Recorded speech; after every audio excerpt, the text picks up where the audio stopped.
Is American Express or Chase better? I love talking credit cards on this channel, and this should be a really fun topic. So today I'm going to share with you like a little debate, like a head-to-head matchup between like American Express's premium travel credit card, the American Express Platinum card, versus Chase's premium travel credit card, the Chase Sapphire Reserve. We're going to get into everything like those annual fees, a ton of the perks, and I think you might be surprised of who comes out the winner. So you're not going to want to miss this. So you heard right. It's going to be difficult to answer what's better, American Express or Chase. I'm sure you have your own opinion, and you can let me know down in the comments. But before you do, don't forget to hit that little thumbs up button. Give this video a like. I love making credit card content, and the more people that like this video, the better it'll do, and I'll just keep making more and more videos. Right out the gate, I want to talk about annual fees. The American Express Platinum card has a $695 annual fee. That's pretty hefty for a credit card.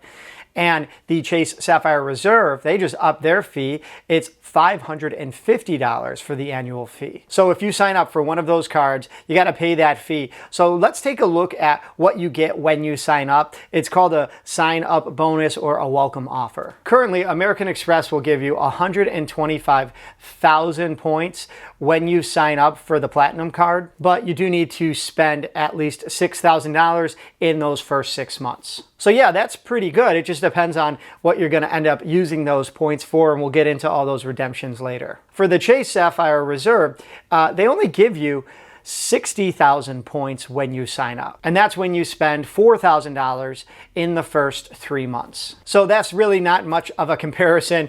American Express comes out on top easily. Even with that heftier fee, you can kind of justify it by getting almost more than double the amount of points when you sign up. All right, moving on, let's talk about earning points. With the Platinum card, you get like 5x points, sometimes even up to 10x points if you are buying and using the card in specific sort of categories. There's like bonus spending, there's travel spending, but on all your other purchases, you're only going to get 1 point. Whereas with the Chase Sapphire Reserve, they're going to give you 3x points on dining in restaurants, so I really like using the card for that. 3x points on anything that gets coded as travel. Then again, similar to the Platinum card, there are some bonus spending categories where you could get anywhere between 5 all the way up to 10 points per dollar spent. So in my opinion, if you're going to use this card only for travel, then it's pretty much a tie. But if you're going to use this card to like actually go out and use for your everyday purchases, then I might lean towards the Chase Sapphire Reserve just in terms of earning points. Now, what's really cool, both of these cards at the time of this recording have recently been updated. So the perks that are offered are too long to even list here. I wanted to sort of cherry pick like a few that I know I would actually use and take advantage of. If you want a complete list, I'll leave a link down below in the description to a blog post that I wrote going through all the different perks. The Platinum card is going to give you access to some lounges. I just made like a whole video on how to get airport lounge access, and those Centurion lounges are incredible. I'm actually waiting to get this card for when I know I have travel, when I'm going to be able to access the Centurion lounges like more than once. Now, going over to the Chase Sapphire Reserve, they also give you lounge access, but it is limited to the Priority Pass network, along with like a few others sprinkled in there. So if you're somebody that likes the Centurion lounges, you live near a hub where you know that you are going to be using airport lounges a lot, then I definitely think that the Platinum card comes out on top. However, some of the other perks, like a $300 travel credit, that is what you get with the Chase Sapphire Reserve. I think and I know that that is much more easier to use and take advantage of than compared to the American Express Platinum travel credit, where you have to sort of like name the company that you're going to be traveling with, and not technically supposed to use it just like right off, like take it off your airfare. You're supposed to use it for like travel incidentals, like checking your luggage and things like that. So for me, I'm going to side with the Chase Sapphire Reserve based on the perks that they offer and I actually use and take advantage of. I think that that card is going to come out on top. It's not that I don't love what the Platinum card offers. I just think that from where I'm standing right now, taking into account the annual fee and the perks offered, I'm just not going to end up using the Platinum perks as much right now compared to the Chase Sapphire Reserve. Now, to help us decide the actual winner of this head-to-head matchup, I'm just going to go through some pros and cons right now of each card. My pros for the American Express Platinum card is that they do have like a better sign up and welcome offer. You can also like use those points with more travel partners, and if you're doing lots of travel, then this card is great. However, some of the cons are that it has that higher annual fee.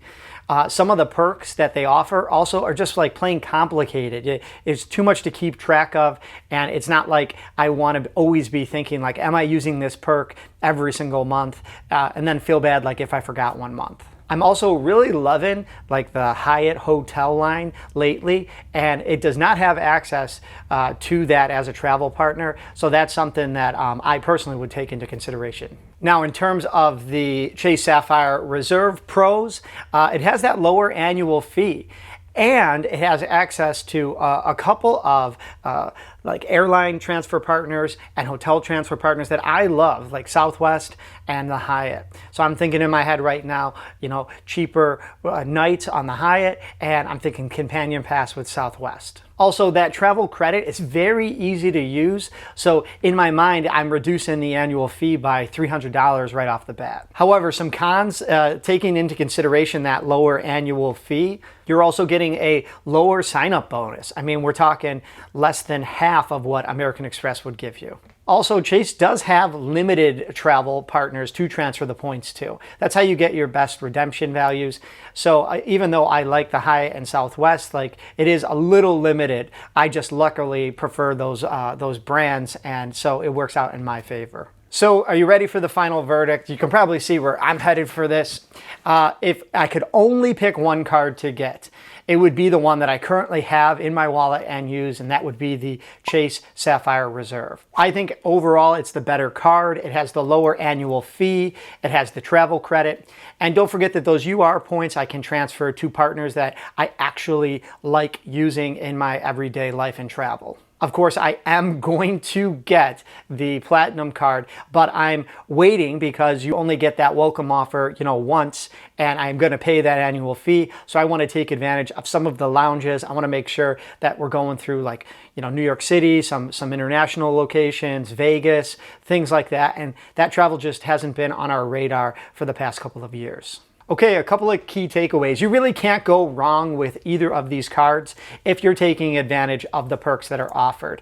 A guy like me favors Chase right now, but I am loving American Express for when I use them for business cards and for their new checking account through Kabbage.